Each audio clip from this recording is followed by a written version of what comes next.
کو آخرت سے جوڑتے رہے اور لوگوں کو یہی کہتے رہے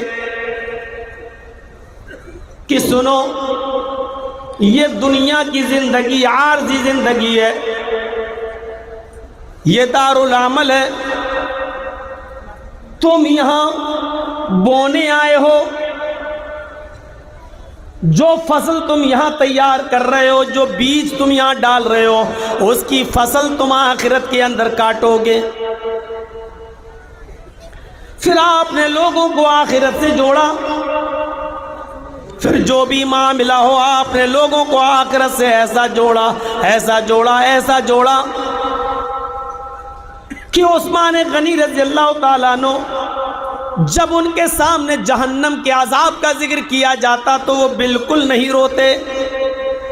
لیکن جب کوئی قبر کے عذاب کا ذکر کرتا تو ان کے آنکھوں سے آنسو گرتے، اور اتنے گرتے اتنے گرتے اتنے گرتے ان کے آنکھوں سے آنسو کہ ان کے آنکھوں سے گرنے والے آنسوؤں سے ان کی داڑھی تر ہو جاتی۔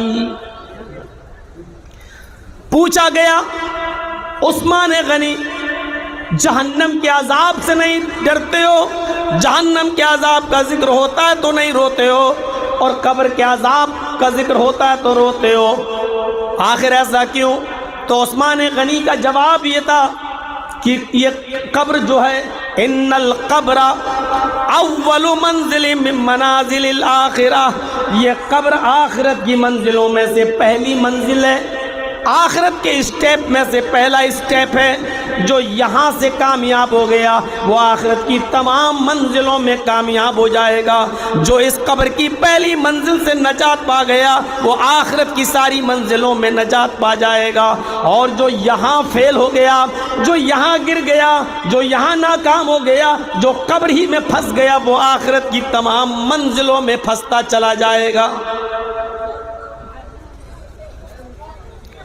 پھر آپ نے بھی لوگوں کو آخرت سے ڈرایا، اس کی فکر کرنے کی طرف لوگوں کو نمنترن دیا، دعوت دی۔ خود اللہ کے نبی صلی اللہ علیہ وسلم کا آخری وقت ہے،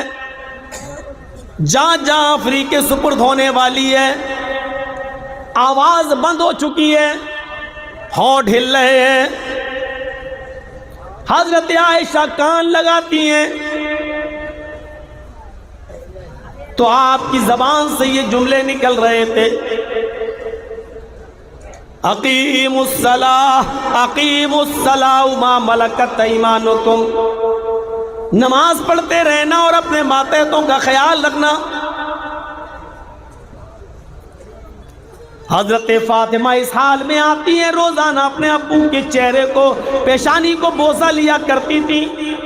لیکن آج ابو بستر سے اٹھنے کے لائق نہیں ہے، تو آتی ہیں اور اپنے ابو کی پریشانی دیکھتی ہیں، ان کی پیشانی کو چومتی ہیں۔ اس وقت اللہ کے رسول کی حالت یہ تھی، آپ کی حالت یہ تھی، بخاری پڑھیے، نبی اکرم کا حال یہ تھا کہ اللہ کے رسول پانی کے پیالے میں، پانی کے برتن میں اپنا ہاتھ ڈالتے تھے اور اس پانی کو اپنے جسم پر ملتے جاتے تھے، اس پانی کو اپنے جسم پر ملتے جاتے تھے، بار بار پانی میں ہاتھ ڈالتے اور اپنے جسم پر ملتے جا رہے ہیں اور کہتے جاتے ان للموت سکرات، ان للموت سکرات، ان للموت سکرات، موت کے لیے بڑی بے چینیاں ہیں، موت کے لیے بڑی پریشانیاں ہیں، موت کے لیے بڑی دشواریاں ہیں، موت آسانی سے نہیں آتی ہے، موت بڑی تکلیف سے آتی ہے، روح آسانی سے نہیں کھنچتی ہے، روح بڑی تکلیف کے ساتھ کھنچتی ہے، موت کے لیے بڑی آسانیاں ہیں، موت کے لیے بڑی پریشانیاں ہیں، موت کے لیے بڑی تکلیفیں ہیں۔ یہ اللہ کے نبی کی زبان سے جملے نکلتے جا رہے ہیں۔ پھر نظریں آسمان پر ٹکی اور ٹکی کی ٹکی رہ گئی، کھجور کے پتوں سے بنی ہوئی وہ چھت، جس چھت کے نیچے اللہ کے نبی رہتے تھے،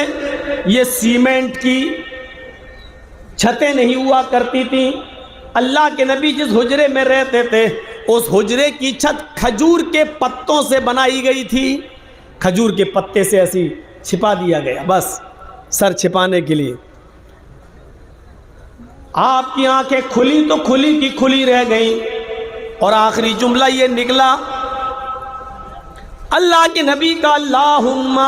بالرفیق الاعلی، اللہم بالرفیق الاعلی، اللہم بالرفیق الاعلی، اے اللہ رفیق اعلیٰ میں، رفیق اعلیٰ میں، نیک لوگوں میں اے اللہ میرا بھی شمار کر لے، اے اللہ اپنے نیک اور بزرگ بندوں میں میرا بھی شمار کر لے۔ اور یہ آخری جملہ نکلا، اور اس کے بعد اللہ کے نبی ہمیشہ کے لیے دنیا چھوڑ گئے، اللہ کو پیارے ہو گئے۔ لوگ آتے گئے، دیکھتے گئے، آتے گئے، دیکھتے گئے۔ حضرت انس فرماتے ہیں، منظر دیکھیے، حضرت انس فرماتے ہیں مکہ چھوڑ کر جب مدینہ آئے اللہ کے رسول، مکہ چھوڑ کر جب مدینہ آئے اللہ کے نبی، تو مدینے کے دن میں اس دن اتنی زیادہ خوشی تھی کہ اس سے زیادہ خوبصورت دن آج تک میں نے نہیں دیکھا۔ جب مکے سے مدینہ آئے تو جس دن مدینے میں اللہ کے نبی آئے اس سے زیادہ روشن دن میں نے آج تک نہیں دیکھا۔ اور جس دن اللہ کے رسول مدینہ چھوڑ کر آپ کا انتقال ہوا اور آپ اللہ کو پیارے ہوئے، جس دن یہ دنیا چھوڑ بیٹھے اس دن میں نے مدینے میں اس سے زیادہ اندھیرے والا دن کبھی نہیں دیکھا، اس سے زیادہ مایوس دن میں نے کبھی نہیں دیکھا۔ نبی آئے تو اس سے اچھا دن ہم نے کبھی نہیں دیکھا، نبی اس دنیا سے گئے تو اس سے زیادہ برا دن ہم نے کبھی نہیں دیکھا۔ جب اللہ کے نبی مکے سے مدینے آئے تو خوشیوں کا حال یہ تھا، جب مدینے کے دروازے میں داخل ہوئے، مدینے کی باؤنڈری میں داخل ہوئے تو 5 اور 6 سال کی چھوٹی چھوٹی بچیاں دف بجا رہی تھیں، ڈھول بجا رہی تھیں اور یہ گیت گا رہی تھیں، طلع البدر علینا من ثنیات الوداع۔ یہ گیت گا رہی تھی مدینے کی وہ چھوٹی چھوٹی 5 6 سال کی بچیاں۔ جس دن نبی مدینے میں آئے اس دن مدینے کی چھوٹی چھوٹی بچیاں یہ گیت گا رہی تھیں، طلع البدر علینا من ثنیات الوداع وجب الشکر علینا ما دعا للہ داعی۔ آج تو فاران کی چوٹیوں سے 14ویں رات کا چاند طلوع ہوا ہے، آج تو 14ویں رات کا چاند، آج تو یہ سورج جو طلوع ہوا ہے وہ ہمارے شہر میں آیا ہے، آج تو سورج اتر کر مدینے میں آ گیا ہے۔ طلع البدر علینا من ثنیات الوداع، 14ویں رات کا چاند آج ہمارے مدینے میں نکل آیا۔ وجب الشکر علینا ما دعا للہ داعی، اس پر ہم اللہ کا جتنا بھی شکر ادا کریں وہ کم ہے۔ یہ خوشی کا عالم تھا، خوشی کا کہ چھوٹی چھوٹی بچیاں گیت گا رہی تھیں۔ لیکن جس دن نبی اکرم اس دنیا سے رخصت ہوئے، جس دن اللہ کے نبی اس دنیا سے رخصت ہوئے، اس دن کا حال یہ تھا کہ حضرت عمر فاروق نے تلوار نکال لی اور یہ کہا اگر کسی نے یہ کہہ دیا کہ اللہ کے رسول کا انتقال ہو گیا تو میں اس کی گردن اڑا دوں گا۔ اللہ کے نبی کبھی نہیں مر سکتے ہیں۔ جیسے موسیٰ علیہ السلام اللہ سے ملنے گئے تھے ایسی اللہ کے نبی بھی اللہ سے ملنے گئے ہیں، وہ ضرور لوٹ کر واپس آئیں گے۔ ابو بکر صدیق نے ان کو سمجھایا، ان کے ہاتھ سے تلوار چھینی اور ان کو قرآن کا پیغام سنایا، اے عمر ہوش میں آؤ، جو موت نبی کی اوپر آنے کی وہ آ چکی ہے، اللہ تعالیٰ میرے نبی کو ڈبل موت نہیں دے گا، 2 موتیں نہیں دے گا، نہیں۔ ما منکم من احد، تم میں سے جو کچھ بھی، جو لوگ بھی یعبد محمدن فإن محمدن قد مات، جو یہ جانتا تھا، جو محمد کو رب سمجھتا تھا، جو محمد کی عبادت کرتا تھا، وہ سن لے کہ محمد رسول اللہ بھی اس دنیا میں نہیں رہے۔ جو اللہ کی عبادت کرتا تھا وہ جان لے کہ اللہ حی قیوم ہے، وہ زندہ ہے اور ہمیشہ قائم رہے گا، اس کے اوپر کبھی موت نہیں آئے گی۔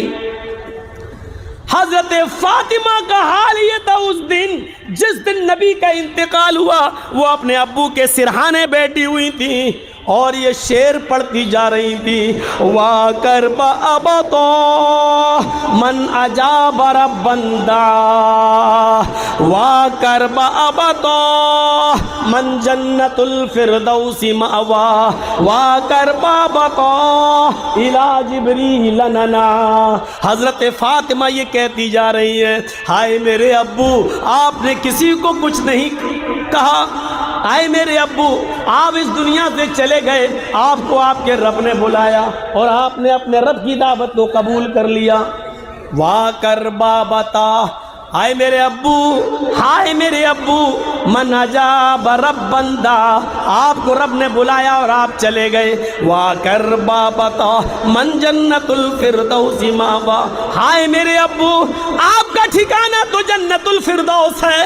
آئے میرے ابو آپ کا ٹھکانہ تو جنت الفردوس ہے۔ وا کر بابتا الی جبریل ننا، آئے میرے ابو اب جبریل کس کے پاس آئیں گے؟ قرآن کس کے اوپر لائیں گے؟ اللہ کی کتاب کس پر نازل کریں گے؟ قرآن کی آیتیں اب کس پر اتریں گی؟ نہیں نہیں اے ابو میں جبریل کو روک دیتی ہوں، میں جبریل کو منع کر دیتی ہوں۔ آئے جبریل اب قرآن لے کے نہ آنا، آئے جبریل اب قرآن لے کے نہ آنا، آئے جبریل اب آیتیں لے کر نہ آنا، اس لیے کہ تو جس کے پاس آیتیں لے کر آتا تھا وہ اب اس دنیا میں نہ رہا۔ آئے جبریل اب تم قرآن لے کے نہ آنا، کیونکہ صاحب قرآن اب اس دنیا میں نہیں رہا۔ میرے بھائیوں، حضرت فاطمہ کے ان جملوں سے اندازہ لگاؤ کہ ان کے اوپر کیا گزر رہی تھی اللہ کے رسول کے انتقال کے موقع پر۔ یہاں بڑا آسان ہے 12 ربیع الاول کو جشن منا لینا، بڑا آسان ہے 12 ربیع الاول کو عید میلاد النبی کا